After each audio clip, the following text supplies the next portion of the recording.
বাইরে কিছুদিন আগে গায়ক তাহসান বলেছিলেন তিনি আর এই জগতে থাকবেন না, গান বাজনা তিনি আর করবেন না, তার বয়স হয়েছে, তার সন্তান আছে। এই বয়সে স্টেজে উঠে নাচানাচি করাটা শোভা পায় না। তার এই কথা শুনে আমার আপনার মতো সরল সোজা লোকেরা বেশ খুশি হয়েছিল। তবে তাহসানের এমন সিদ্ধান্তে কুরুচিপূর্ণ মন্তব্য করেছিলেন বেশ কিছু শিক্ষিত ব্যক্তিবর্গরা, যাদেরকে আমার আপনার মতো সাদাসিধা লোকেরাই সাবান সোটা ছাড়া ধুয়ে দিয়েছিল। যার মন্তব্য এমন ছিল, হায় আল্লাহ, তাহসানের ছোট বাচ্চাকে পিতামাতার জল খেলে দেখার ধৈর্য দান করুন। এই মন্তব্যকারীকে আমরা স্পেশাল ভাবে ধুয়েছিলাম। আর এখন তাহসানের নতুন স্ত্রীর এমন অবস্থা দেখে মনটাই কইতাছে হুদা কামে তাহসানের সাফাই গাইছি, চিল্লাচিল্লি কইরা গলা ফাটাইছি, দর্শকের সামনে তারে এমন ভাবে প্রেজেন্ট করছি যেন সে কোনো ফেরেস্তা, জীবনেও কোনো পাপ করে নাই। কিন্তু হালাই কামড়া করলো কি, এভাবে তো আমার এক্সও আমারে সেকা দেয় নাই। তাহসানকে ওমরা করতে দেখে বলেছিলাম, যাই হোক, আল্লাহ আমাদের দোয়া কবুল করেছে আর একটা গায়কের ফ্যামিলি ধার্মিক হয়েছে। তবে এখন মনে হইতাছে আরে পাপ তো আমি জীবনে কম করি নাই, আমার দোয়া এত তাড়াতাড়ি কবুল হইবে কেমনে। তাদের বিবাহের 1 বছর পূর্ণ হওয়ায় তাহসানের বউ এমন সাজে বিবাহ বার্ষিকী সেলিব্রেশন করে। এমন সাজ দেখা পাবলিক কইতাছে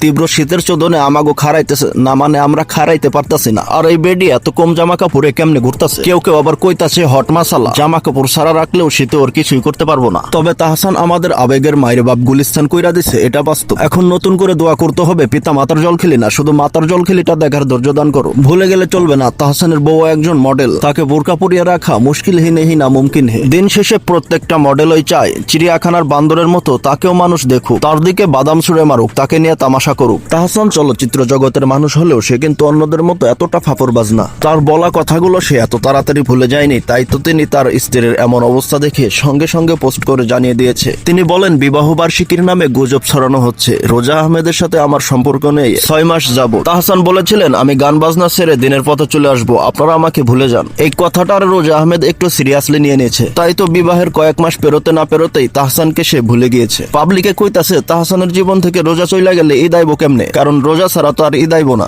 শোনেন ভাই, তাহসানের ঈদ আসুক আর না আসুক, আমার আপনার ঈদের খুশি কিন্তু প্রায় প্রতিদিনই চলতে থাকে। নিত্য নতুন ভিডিওর মাধ্যমে ঈদের খুশি ভাগাভাগি করে নিতে আমাদের সাথে জুড়ে থাকুন।